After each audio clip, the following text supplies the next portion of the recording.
Dans Demain nous appartient, Bruno veut profiter de Noël pour faire plaisir à Nathan et repartir à zéro avec son fils. Hélas, ce dernier redoute encore d'être déçu par son père. Dans Demain nous appartient, du lundi au vendredi à 19h10 sur TF1, Bruno, Kevin Levy, est déterminé à rattraper le temps perdu auprès de Nathan, AD.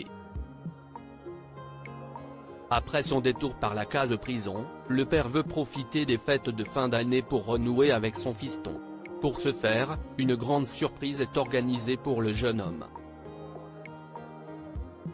Trêve de Noël pour Bruno et Nathan ? Dans un extrait de la série dévoilé en avance, alors qu'il rentre à la maison, Nathan est justement agacé par son papa chéri. Il pénètre chez eux et peste par ce qu'il imagine être tout seul pendant que Bruno se saoule quelque part. Sauf que ce dernier est en fait déjà ici, avec des dizaines de décorations de Noël illuminant le salon. Le serveur du Spoon ne réagit pas forcément bien au départ.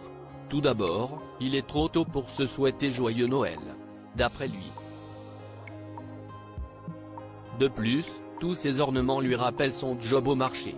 Enfin, Nathan se demande bien comment Bruno a pu payer toute cette installation. Ce dernier se défend immédiatement de toutes accusations. Il explique à Nathan avoir simplement reçu une avance de la part d'Alex, Alexandre Brasseur, afin de lui faire plaisir. Hélas, l'acolyte de Charlie, Clémence Lassala, qui va s'éloigner du tournage du feuilleton, n'est pas réceptif à ses attentions et rétorque qu'il fallait plutôt lui faire plaisir quand il était enfant. Bruno veut renouer avec Nathan. Bruno fait remarquer à son fils que leur relation ne progressera jamais s'il ne fait aucun effort de son côté.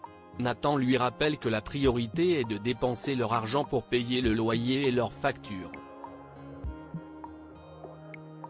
Il suppose ainsi que ce sera à lui de travailler pour ramener quelques sous. Mais son père le coupe net, Bruno assure qu'il s'occupera de tout ça lui-même. En attendant, il signale à Nathan que tout ce qu'il a acheté faisait partie des premiers prix ou des invendus du magasin. Celui-ci se détend alors un peu pendant que son géniteur lui répète vouloir simplement se faire pardonner pour ses actes passés.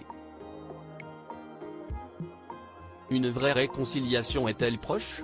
Un miracle de Noël va-t-il se produire pour Bruno et Nathan ? À suivre dans Demain nous appartient.